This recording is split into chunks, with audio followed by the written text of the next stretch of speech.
देशातील शेतकरी आणि युवा वर्गासाठी नाना पटोले यांचे अंबाबाईला साकडं. मुठभर लोकांना श्रीमंत करण्यासाठी भाजप सरकार काम करते. काँग्रेसचे ज्येष्ठ नेते नाना पटोले आज कोल्हापूर दौऱ्यावर असून त्यांनी करवीर निवासिनी श्री अंबाबाईचे दर्शन घेतले. कोल्हापुरात आल्यानंतर आई अंबाबाईचे दर्शन घ्यावंच लागतं. राज्यातील शेतकऱ्यांचे भरपूर पीक पाणी पिकू दे, शेतकऱ्यांना चांगले दिवस येऊ देत, देशातील युवा यांना चांगल्या नोकऱ्या मिळू देत, सर्वांना शिक्षण मिळू दे आणि सर्वांना सुखी ठेव, असं मागणं अंबाबाईकडे मागितलं असल्याचं पटोले म्हणाले. मंदिर परिसरात प्रसारमाध्यमांशी संवाद साधताना पटोले अत्यंत आक्रमक पवित्र्यात दिसले. पंतप्रधान मोदींच्या स्वदेशी घोषणेचा समाचार घेताना पटोले म्हणाले, लोकांना स्वदेशी वस्तू वापरण्याचा सल्ला देणारे पंतप्रधान स्वतः मात्र विदेशी बनावटीचे महागडे कपडे, चष्मे आणि गॉगल वापरतात. हा केवळ जनतेच्या डोळ्यात धूळफेक करण्याचा प्रकार आहे. यूपीआय व्यवहारांवर शुल्क लावण्याच्या चर्चेवरून सरकारवर ताशेरे ओढताना ते म्हणाले की सर्वसामान्य नागरिकांचा खिसा कापण्यासाठी सरकारने नवनवीन मार्ग शोधले आहेत. प्रत्येक पावलावर जनतेची लूट सुरू आहे. तसेच देशाच्या सुरक्षेचा मुद्दा उपस्थित करत पटोले यांनी गंभीर आरोप केला. चीनचे सैन्य भारतीय हद्दीत सातत्याने घुसखोरी करत आहे, परंतु आपल्या देशाचे नेतृत्व त्यांच्यासमोर हतबल झाले असून सरेंडर करत आहे. भारत आज अमेरिका आणि चीनच्या दबावाखाली जात असून देश मोठ्या धोक्याच्या उंबरठ्यावर उभा आहे, असे सांगत त्यांनी भाजप सरकारवर जोरदार हल्लाबोल केला.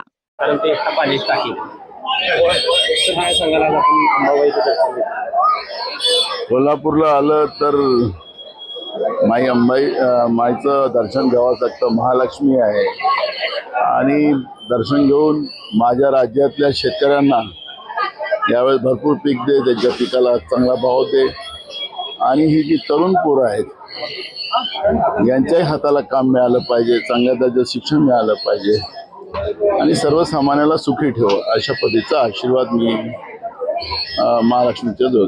देशातले आणि राज्यातले देश अमेरिका आणि चायनाच्या ताब्यात आहे, ते कंट्रोल करते, अशा पद्धतीचं चित्र आपण पाहतोय. चायना आपल्या देशामध्ये घुसत चाललेला आहे.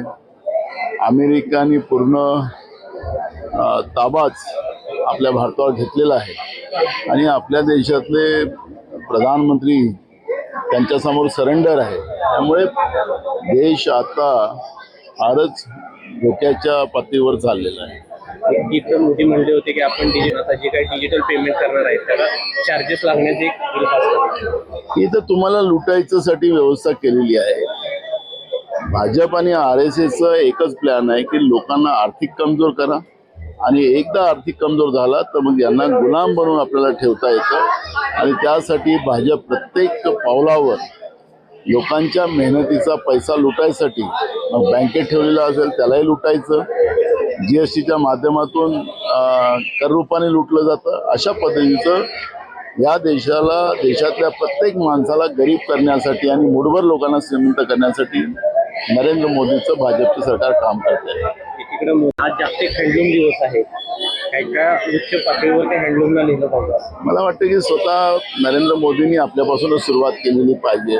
चष्मा, घडी, कपडे सगळे विदेशातले, त्यामुळे मी त्याच्या खालीला जाणार नाही.